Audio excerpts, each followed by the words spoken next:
যে সমস্ত ছাত্রছাত্রীরা বা ক্যান্ডিডেটরা জুনিয়র ফিজিক্যাল ইনস্ট্রাক্টর পরীক্ষা দেবে এবং যাদের নাম এলিজিবল ক্যান্ডিডেট লিস্টে নাম এসছে, তারা অ্যাকচুয়ালি ফিজিক্যাল এফিসিয়েন্সি টেস্ট পরীক্ষা প্রথমে দেবে, মানে বেসিক্যালি ফিটনেস পরীক্ষা দেবে।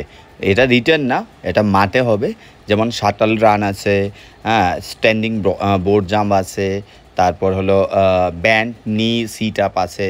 এইগুলো বেসিক্যালি উত্তীর্ণ হলে পরে তারপরে আবার একটা মেরিট লিস্ট আউট হবে, কারা কারা বেসিক্যালি এই ফিটনেস টেস্ট কোয়ালিফাই করতে পেরেছে। তারপরে হবে রিটেন পরীক্ষা, ঠিক আছে? কারণ কি ফিটনেস পরীক্ষার পরেই লাস্ট যে পরীক্ষাটা নেওয়ার জন্য প্রস্তুতি নেওয়া হয়েছিল, যেটা বাতিল হয়ে গেছে, সেইখানে কিন্তু প্রথমে ফিটনেস টেস্ট হয়েছিল। ফিটনেস টেস্টের পরেই রিটেন পরীক্ষা। প্রিয় জুনিয়র ফিজিক্যাল ইনস্ট্রাক্টর ক্যান্ডিডেটস, আমরা স্কুল অফ লার্নিংয়ের তরফ থেকে জুনিয়র ফিজিক্যাল ইনস্ট্রাক্টরের রিটেন পরীক্ষার জন্য সম্পূর্ণ স্টাডি মেটেরিয়ালস নিয়ে এসেছি।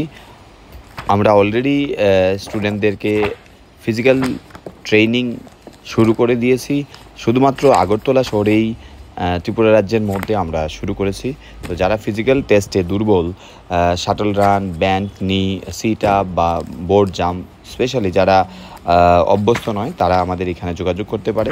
আমাদের ফোন নাম্বার দেওয়া আছে। তাছাড়া স্টাডি মেটেরিয়ালসের জন্য তোমরা জানো যে আমরা বিস্তারিত আলোচনার মাধ্যমেই নিজেকে তৈরি করতে হবে এই পরীক্ষায়, কারণ অনলি এমসিকিউ সাহায্য করবে না। যাদের দরকার আছে এখনই যোগাযোগ করতে পারো স্টাডি মেটেরিয়ালসের জন্য।